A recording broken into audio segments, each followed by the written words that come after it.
Hi dolls! In today's video, I will show you how I turned my first repaint disaster into a glamorous 1960s alien housewife. As inspiration, I used Brigitte Bardot, Juno Calypso, Juno Butch, and the Martian lady from Mars Attacks.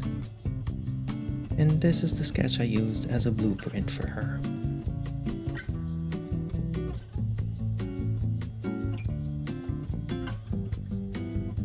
I began by removing the hair off the Scare Screams doll. Then I put her in boiling water.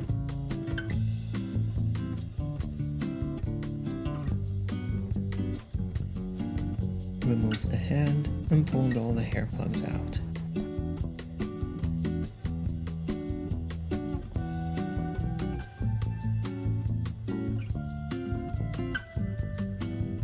Then I proceeded on to removing her old face up with pure acetone.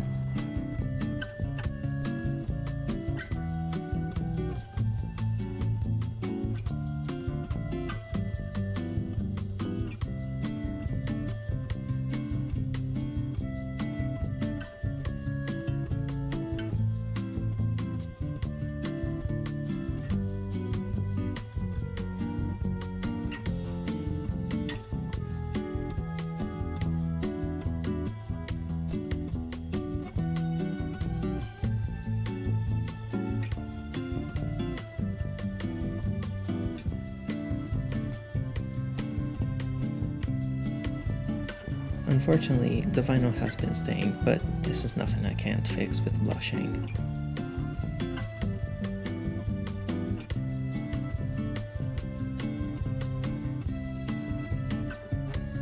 I then rerouted her with 3 different types of hair. One for shininess, one for highlights, and one for lowlights. This was all I had at the time of filming, and she was originally supposed to have very short hair, but I decided to work with it anyway.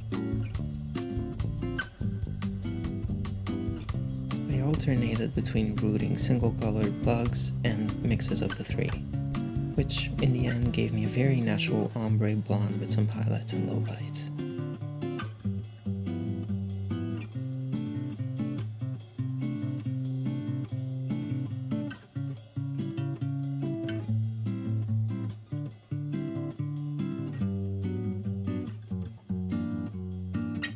After I was done with her, she kinda looked like a troll doll because of the shortest strands pushing the hair upwards.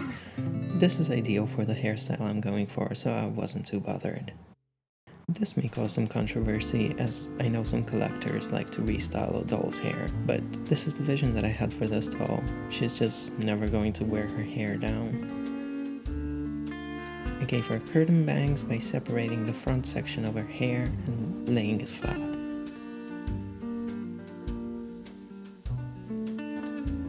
I plugged more hair to the bald spots, then I used the thatching method to hide her parting.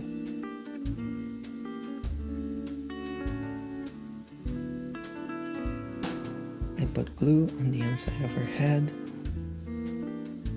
primed her face with MSC, and let her rest overnight.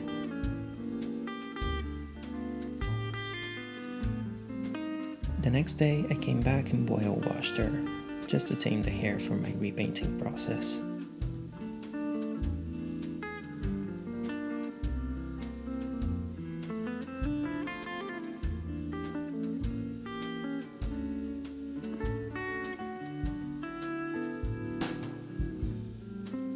And this is how the hair looks now. Now onto the face up. I used 3 different shades of soft pastels on an eyeshadow packing brush to shade her face.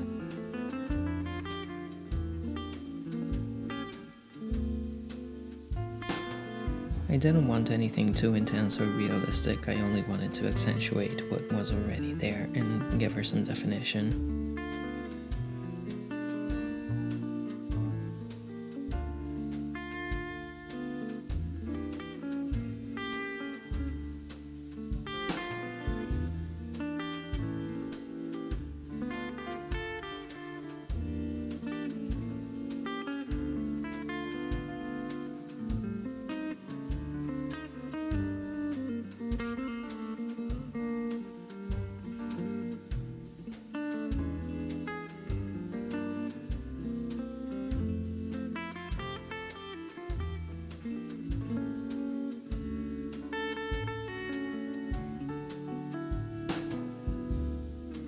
For the cheeks, I went with an intense salmon pink and concentrated it underneath the eye in a circular shape, as well as on the nose, for an innocent, youthful look.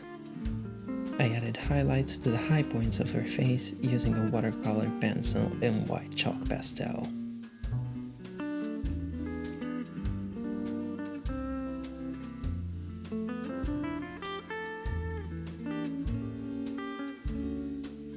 I sprayed her with MSC and got to defining her face more with the pencils. Then I began laying down the foundation and general shape of her features. Usually, you would go from a lighter color, working your way up to black, but as she was going to have very thick eyeliner, I decided to add it in the beginning stage.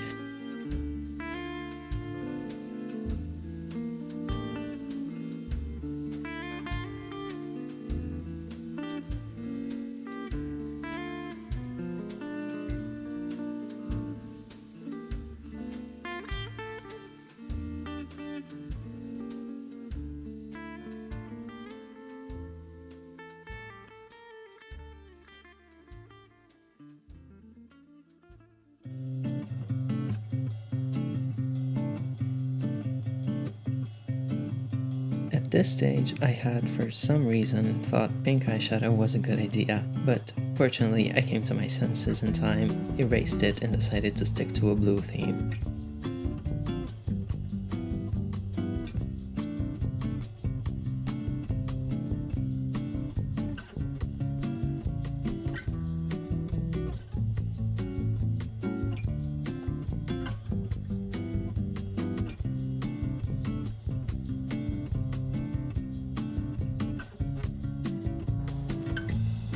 Certain things I have done off camera, as my shaky hands and shitty vision made it impossible for me to film while drawing on small details.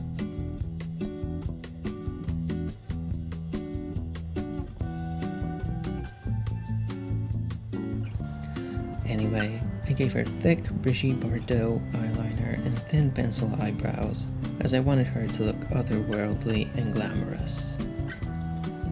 For the eyelids, I gave her a blue smoky eye with a cut crease that blends into the eyeliner, which is such a classic look for the 60s and makes me so happy.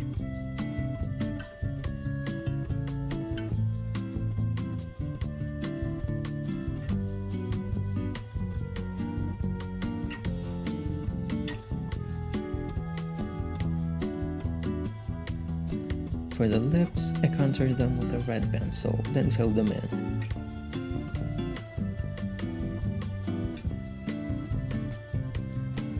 It doesn't matter too much, because in the end I ended up covering everything with acrylic paint.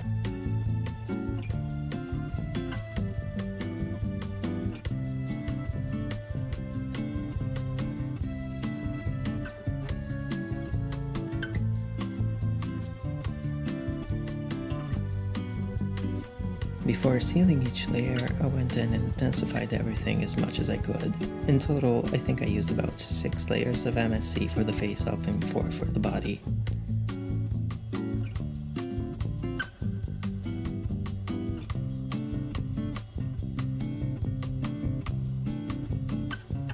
Is where everything came together, as I outlined and shaded everything in black, and drew on top and bottom eyelashes.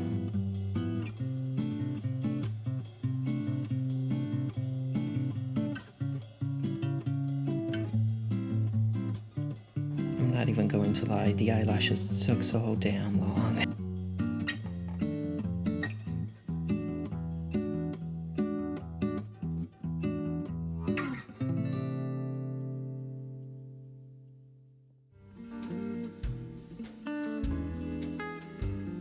I then intensified everything with acrylic paint to make everything sharp and clean.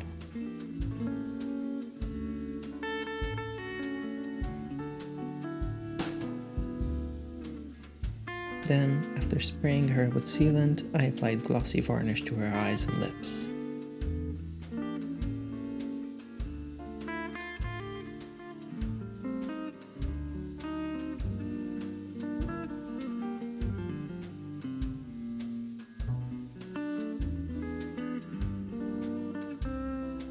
Now, moving on to the body.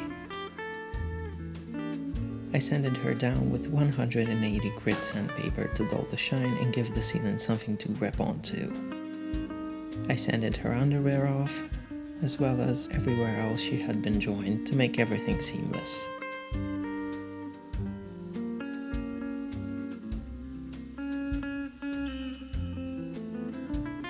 After that, I sprayed it with Mr. Super Clear and began blushing with different shades of blue and green.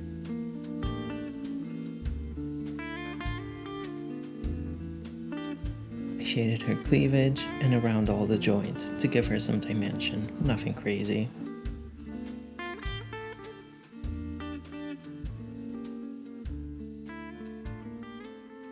Her hands and forearms had yellow due to time and sunlight, so I blushed them to make them match better.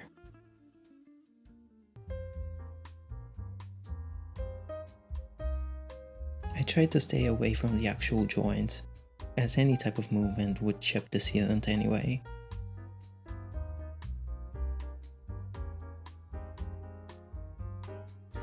Now, moving on to her outfit. I knew right off the bat I wanted something short and mod looking, and with this being my first time designing something on this type of body, this type of dress was ideal.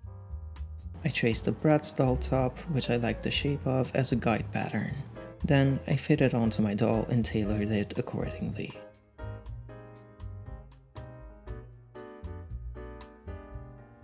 I sewed all my pattern pieces together with a straight stitch.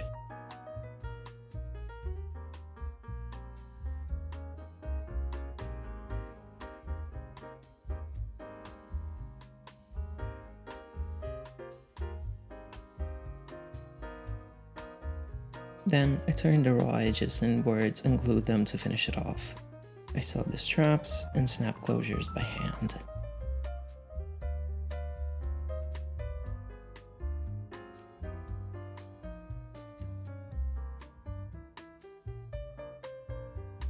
As this dress was looking quite plain, I decided to make her a bow belt and matching headband out of some ribbon.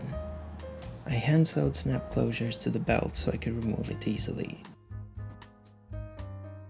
I then moved on to her shoes. I used the original boots that Kira came with. As these are very character based, I tried to remove as much stuff as possible to make her some simple go-go boots. I pried off the wedge heel, stuck some pins for structure,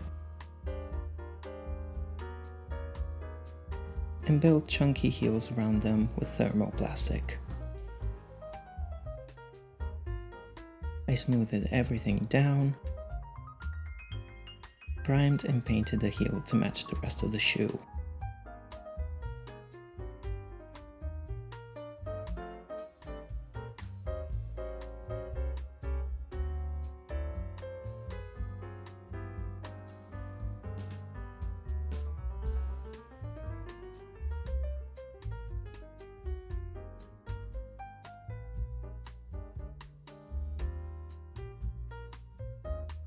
The hairstyle was an absolute nightmare and took me longer than I'd like to admit, reason for which I don't have footage of it. But in the end, I managed to give her a beehive updo with some swirls in the back.